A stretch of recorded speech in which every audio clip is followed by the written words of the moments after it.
Section 4, degree structures and assessment. Now, because we offer 5 different degrees, I can't talk about all 5 of them here, so there's not much that I can say. And the other reason for that is that these degrees are very flexible. To a large extent, you determine what you study. So the structure isn't some rigid framework that defines everything that you have to do for 3 years. The structure is very much up to you. So what these degrees do share in common is that in the first year, you have some core modules that introduce you to your area of concentration. And in the second year, students tend to focus in on the problems and disciplines that interest them most. And in the final year, all students do a capstone module. So either they write a dissertation or they take one of these specially designed modules that we have as a capstone.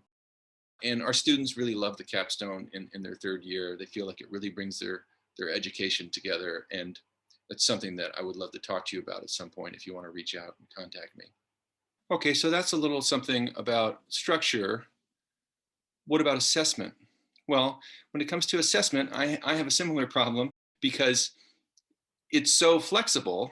I can't say with any kind of rigidity what your assessments will be like. So there are some core modules that you'll be expected to do in particular degrees.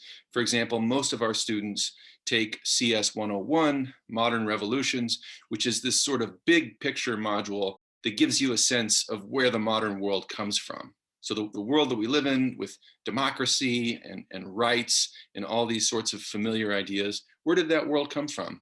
So most of our students take that module. It's a core module in the first year. And that has assessments that you can count on having. So you'll write 2 essays in that module and you'll take an exam that kind of covers the course of the entire module. But since your curriculum is so flexible and so up to you, you have a lot of control over what kind of assessments you have.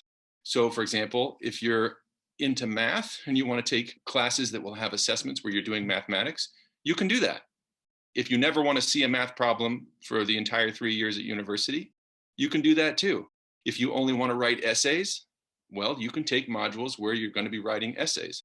If you like exams, well, you can go out and look for modules that have exams as assessments. Now, I tell students the modules that you pick should always be driven by your interests, right? Your academic interests should be what's driving your choice of modules.